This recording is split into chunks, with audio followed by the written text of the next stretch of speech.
பறிமுதல் செய்தனர் சென்னை திருமங்கலம் போலீசார். கூடுதல் விவரங்களை வழங்குகிறார் விவரங்களை சொல்லலாம் கதிரவன். பாரதிய ஜனதா கட்சியின் மாநில நிர்வாகி இருக்கக்கூடிய வேலூர் பிராமின் மகன் மற்றும் அவரது கார் ஓட்டுநர் ஆகியோரை கஞ்சாவுடன் பிடித்து காவல்துறையினர் விசாரணை மேற்கொண்டு வருகிறார்கள். திருமங்கலம் காவல் நிலையத்திற்கு உட்பட்ட வாடிக்குப்பம் ரோட்ல திருமங்கலம் போலீசார் ரோந்து பணியில் ஈடுபட்டிருந்ததாகவும் அப்போது ஸ்கார்பியோ கார் ஒன்று அங்கு வந்த போது போலீசார் மடக்கி சோதனை செய்திருக்கிறார்கள். போலீசார் மடக்கி சோதனை செய்த போது அதில் ஒரு நபர் தப்பி ஓடியதுனால அந்த வாகனத்தில் உள்ள 2 நபர்களை விசாரணை மேற்கொண்ட போது முன்னுக்கு முரணாக பேசியிருக்கிறார்கள்.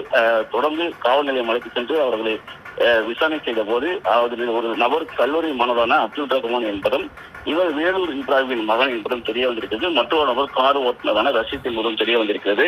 குறிப்பா முன்னுக்கு பின் முரணாக பதில் சொல்லிய போது காரை சோதனை செய்த போது அதிலிருந்து 50 கிராம் கஞ்சா பொருட்களும் அதே போல இந்த கஞ்சா புதைப்பதற்கு பயன்படுத்தக்கூடிய ஸ்மோக்கிங் பேப்பர், ஸ்மோக்கிங் பைப் போன்றவற்றையும் போலீசார் பறிமுதல் செய்திருக்கிறார்கள்.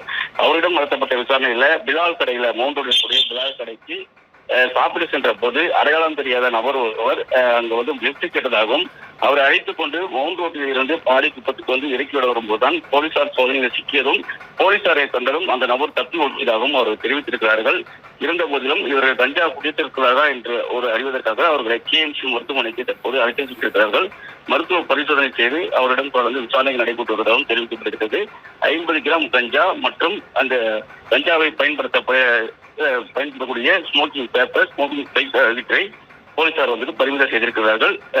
போதைப் பொருள் தடுப்பு சட்டத்தின் கீழ் அவர்கள் மீது வழக்கு பதிவு செய்யப்பட்டிருக்கிறது. தொடர்ந்து அவர்கள் 2 பேரிடம் விசாரணை நடைபெற்று வருகிறது. மற்றொரு நபர் யார் என்பது குறித்தும் போலீசார் விசாரணை நடைபெற்று